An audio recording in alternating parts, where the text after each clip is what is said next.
O que eu posso fazer?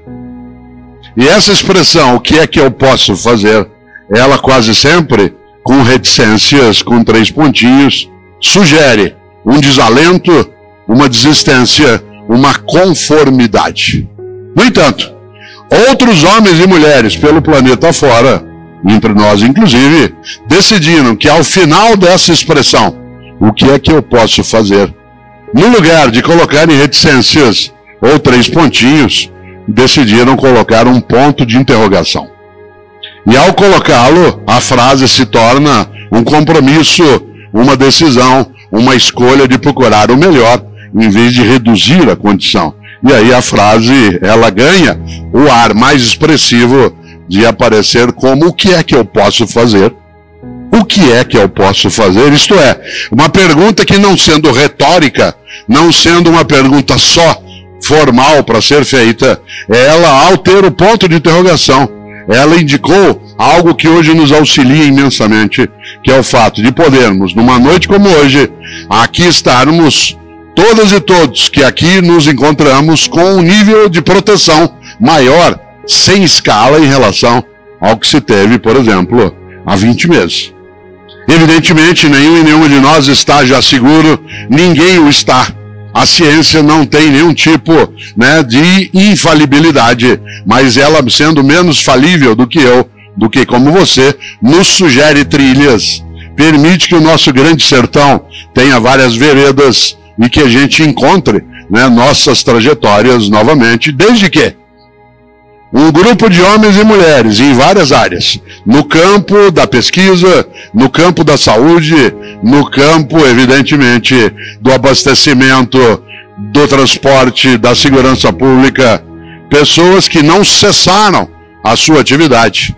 E uma parte delas, mais ainda aquelas que se dedicam aos estudos e trabalhos no campo da saúde, nós todas e todos vimos por várias vezes essas pessoas chegarem à exaustão, mas não desistirem, serem capazes de fazer o melhor na condição que elas tinham, para que não houvesse ali a falência da vida, não houvesse ali a cessação da esperança. Pessoas que conseguiram cumprir com muita energia uma percepção trazida um dia por um educador nascido em Minas Gerais, mas que fez toda a sua carreira acadêmica na Universidade de Campinas, que é Rubem Alves. Rubem Alves, um grande educador, que faleceu em 2014. Rubem Alves, uma pessoa que foi capaz de produzir muito na área da educação escolar, que é uma das áreas em que eu tenho atividade. Um mineiro, nascido numa cidade com um nome estupendo para aquilo que ele pensava, que é a cidade de Boa Esperança. Já imaginou você nascer numa cidade chamada Boa Esperança, próximo à Serra da Boa Esperança, que marca uma das músicas também muito famosas dentro do nosso país. E Rubem Alves, ele num determinado momento, disse algo que ajuda você e a mim a pensar esses tempos. Ele disse que há uma distinção entre otimismo e esperança. Há uma distinção, há uma diferença entre otimismo e esperança. E ele dá essa distinção de uma maneira que a gente percebe sem tanta dificuldade. Ele diz: otimismo é quando, sendo primavera do lado de fora da gente, tendo flor do lado de fora da gente, sendo importante o que existe do lado de fora da gente, também tem primavera do lado de dentro da gente. Você e eu, no momento otimista, é quando tudo certo do lado de fora, está tudo certo do lado de dentro. No entanto, disse Rubem Alves, esperança é quando, não sendo primavera do lado de fora, não havendo flor do lado de fora, tem de nascer flor do lado de dentro. Isto é, quando há, do lado de fora, a incapacidade de florescer a vida, nesse momento, dentro da gente, é preciso que isso aconteça. O número de homens e mulheres em vários lugares do planeta, e também aqui, que se multiplicaram, e essa multiplicação se deu em larga escala na condição de procurar aquilo que seria o seu melhor, na condição que se apresentava, em vez de lamentar, em vez de recuar, em vez de dizer: o que eu posso fazer? Quanto mais eu ando, mais vejo estrada. E se eu não caminho, eu sou é nada. Se tem a poeira como companheira, faço da poeira meu camarada.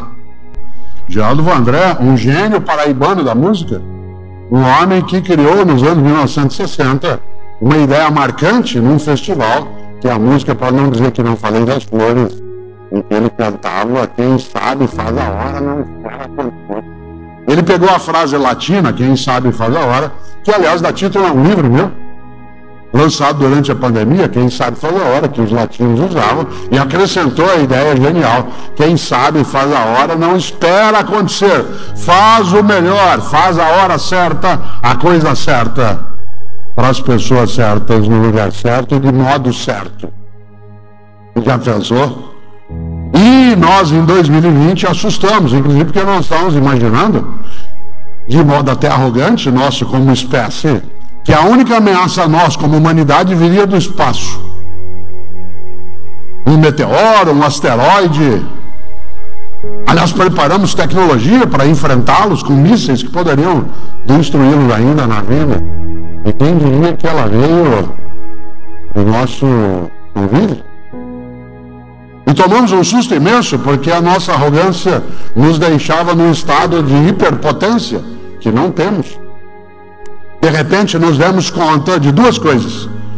As duas são importantes saber. A primeira é muito ruim ter sabido como soubemos, e pela razão que soubemos, que é que nós não somos tão fortes assim. Nós não somos tão poderosos assim. E nós aprendemos isso do modo pior, porque a pior maneira de aprender é pela dor. Mas pior do que pela dor aprender é nada com a dor aprender. E por isso, embora a gente tenha aprendido que nós não somos tão poderosos, a segunda coisa, e essa aprendemos, é que nós também não somos tão fracos assim.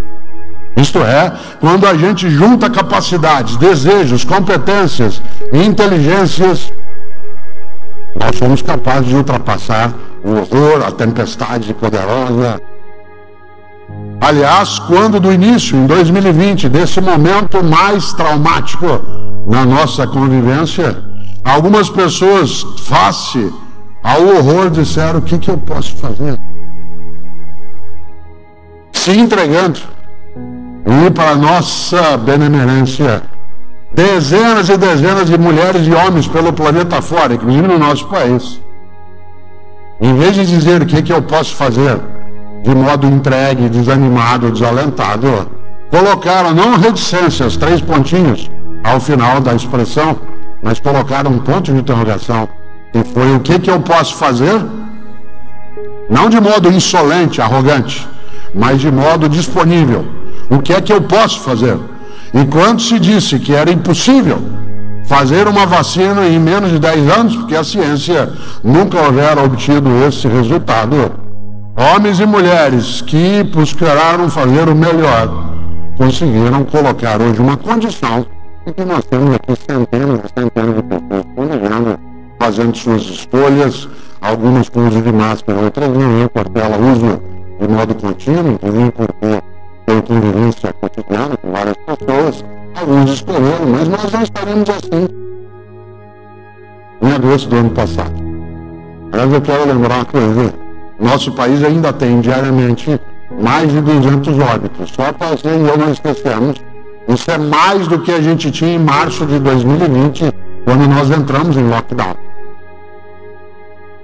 Quando nós atingimos a marca de 200 óbitos, foi um estado de susto imenso. Isso não significa que a gente não deveria ter feito, significa que a gente ainda não poderia não fazer. E agora a gente é capaz de uma convivência. Por quê?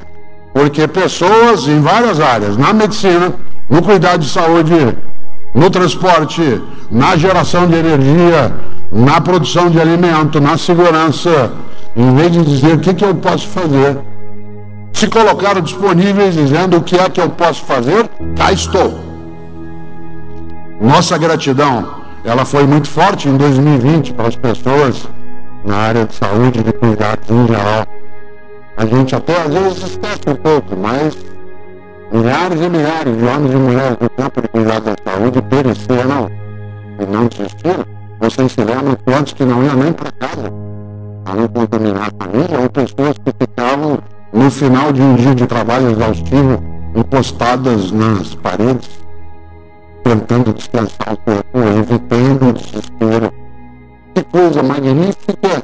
Nós somos capazes de imaginar que algumas pessoas, ao pensar a vida devia ser melhor, acrescentam um será. E esse será não é só uma disponibilidade de ideias, mas de prática. E é claro que isso vale não só para o momento crítico, mas vale para o conjunto da vida. Você já imaginou quanto que cada pessoa, na condição que tinha, na produção de alimento, na segurança, no transporte, no cuidado, no hospital, fez o melhor naquela condição? Porque se uma parte dessas pessoas dissesse o que eu posso fazer, eu não tenho condição, parasse de fazer porque não tinha condição ideal para fazê-lo, ainda bem. E pessoas foram capazes de pensar, vou fazer o meu melhor nesta condição. Eu moro na cidade de São Paulo com o Cláudio numa área central, aliás, que é antiga, chamada Higienópolis, né? Porto Alegre também tem um bairro com esse nome, e aquela é uma área muito consolidada, e ali tem algumas praças, e onde tem praças, nesse momento mais difícil, né, da vida coletiva, tem muita gente que é população de rua. Em São Paulo dobrou a população de rua, e especialmente crianças com suas famílias. Antes a gente encontrava uma pessoa ou outra, né, homens ou mulheres sozinhos, agora você tem famílias, por enquanto, mas não para sempre, porque o horror não pode ser entendido como normal. E aí, o que você encontra? A pessoa que está ali no meio de um lugar da praça, embaixo de uma árvore no meio da terra, com o que ela tem de propriedade, um saco preto com coisas, tudo varrido. Tudo varrido. Capricho é o lugar dela.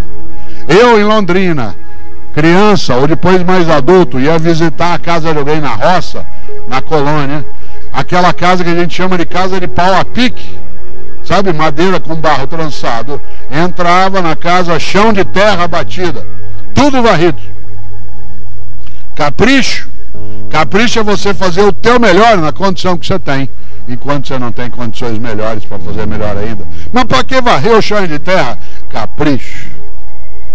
Pedia eu para tomar um gole d'água, a mulher corria para pegar uma canequinha de ágata ou de alumínio, toda amassada, mas areada. Ela passava areia para aquilo ficar brilhando. O pobre, na colônia, na roça, ele tem roupa de ver Deus. Vai à igreja, para um culto, uma missa, ele pode estar com a roupa que é antiga, ela pode estar até costurada, mas ela está limpinha. Alguns colocam até no sol para coarar. Capricho! Eu fui secretário de educação na cidade de São Paulo. Quantas vezes eu ia visitar alguma escola municipal, entrava, parede meio descascada, água correndo na parede, carteira meio quebrada, culpa nossa do poder público, mas tudo arrumado, as crianças aprendendo, tendo a merenda melhor dentro daquela condição. Capricho. Capricho na vida, no afeto, na formação. Isto é, não sermos mornas ou mornos. Lembrando algo que eu gosto de trazer à tona, para amarrar, para ir fechando e que em breve você se liberta. Que coisa boa! Alguns diriam, mas Cortella, já está tarde. Não só no horário, já está tarde na vida. Nessa hora quero lembrar de uma pessoa que eu tinha uma admiração imensa. Chico Xavier. Eu não sou espírita, não tenho crença reencarnacionista, não sou kardecista, mas acho Chico Xavier um homem santo. Ele passou a vida fazendo o melhor dele na condição que ele tinha, dentro da crença que carregava. Muitas vezes me perguntaram, o senhor acredita que Chico Xavier recebia espírito? Eu digo, eu não acredito que ele recebesse, mas eu tenho certeza que ele acreditava. E isso para mim é suficiente, porque ele não era um farsante. Essa era a crença dele. Uma pessoa tão importante na nossa trajetória que ele morreu no dia da nossa vitória no pentacampeonato em 2002. No dia! E, portanto, não pode ser pranteado, homenageado, lembrado, porque nós estamos numa outra comemoração. Chico Xavier, segundo os espíritas, disse o dia: embora ninguém possa voltar atrás e fazer um novo começo, qualquer pessoa pode começar agora a fazer um novo fim.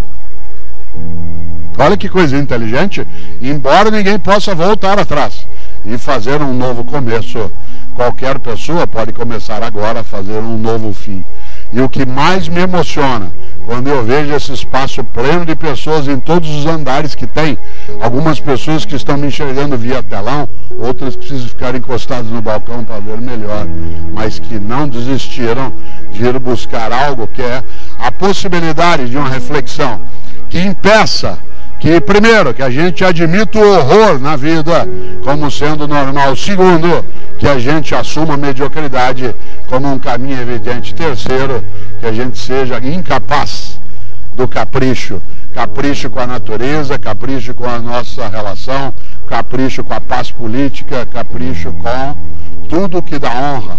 E muita gente imaginar que o público é aquilo que não é de ninguém, em vez de ser de todos.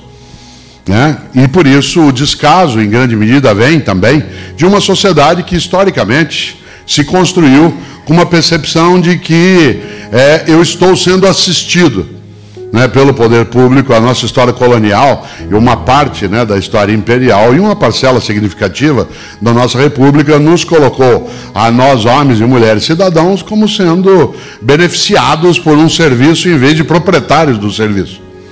Haja vista que até hoje no Brasil nós usamos uma terminologia que é estranha em alguns países. Né? Você é chamado pela Receita Federal, né, pela autoridade de fisco do nosso estado, de contribuinte. Sendo que um imposto é imposto. Ele não é voluntário. Não é assim, se você quiser contribuir, tudo bem, dá uma ajudinha aqui para a gente aumentar o caixa. Não, você não é contribuinte. Você não está contribuindo no sentido voluntário, né? Dá uma contribuição.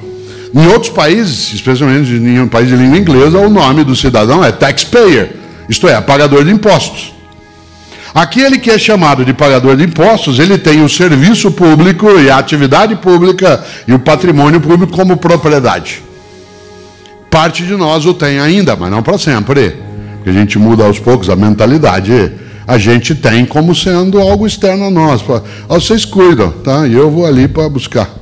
É tão sério isso, que na área de educação, muita gente aqui atuou na área de educação em secretaria, sabe disso. Às vezes, na hora da merenda, tem colega meu em educação, professor ou professora, diz assim, mas esse povinho, hein, come de graça aqui na escola e fica reclamando. De graça? Aquilo é pago e muito bem pago por meio de tributos diretos e indiretos. O cara compra água, paga imposto. Compra café, paga imposto. Pega ônibus, paga imposto. De graça. E ainda ameaça o filho. Fala, se você não estudar, você vai ver o que eu vou fazer. Eu vou te pôr numa escola pública.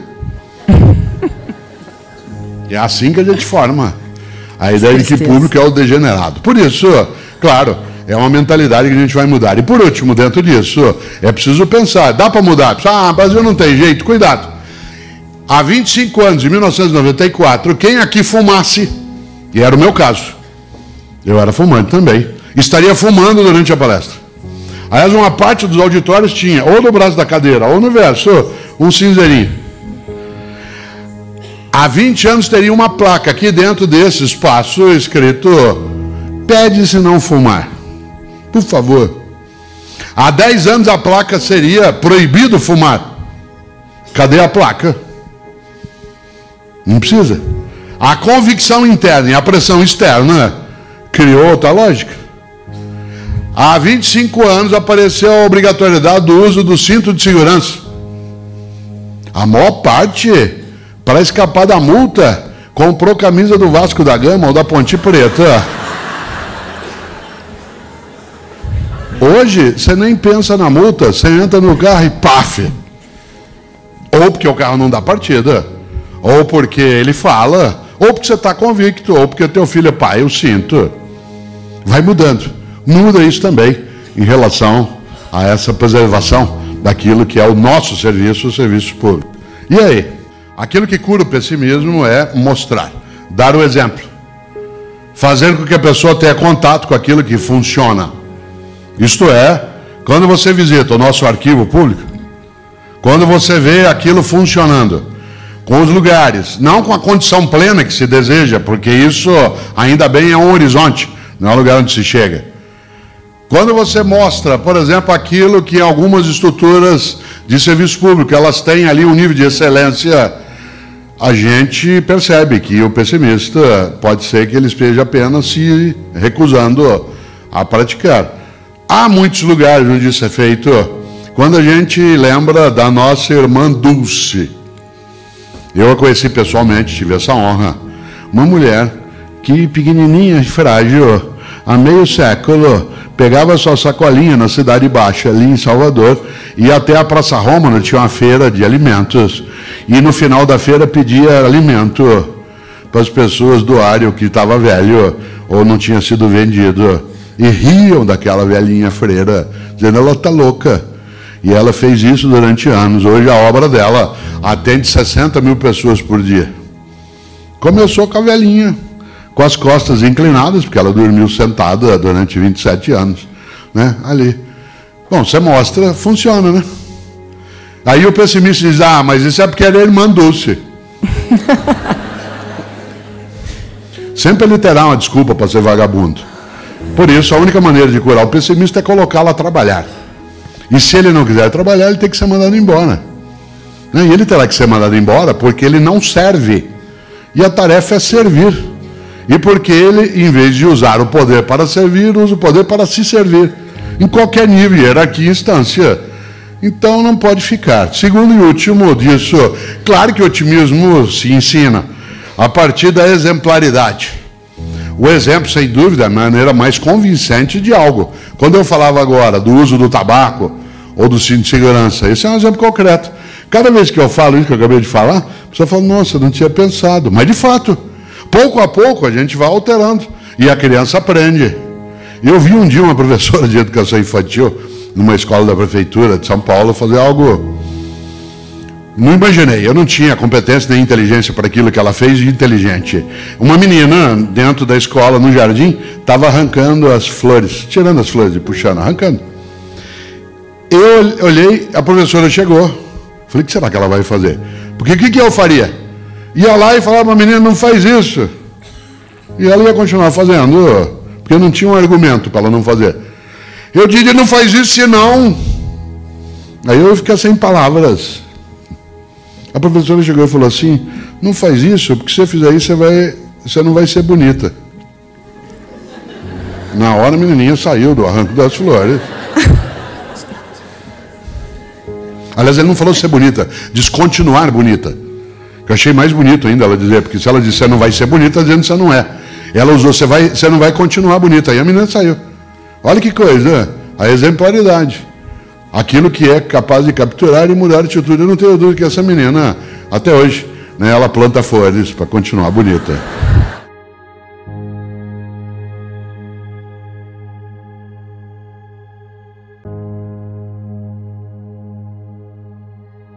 Há 3 caminhos para o sucesso.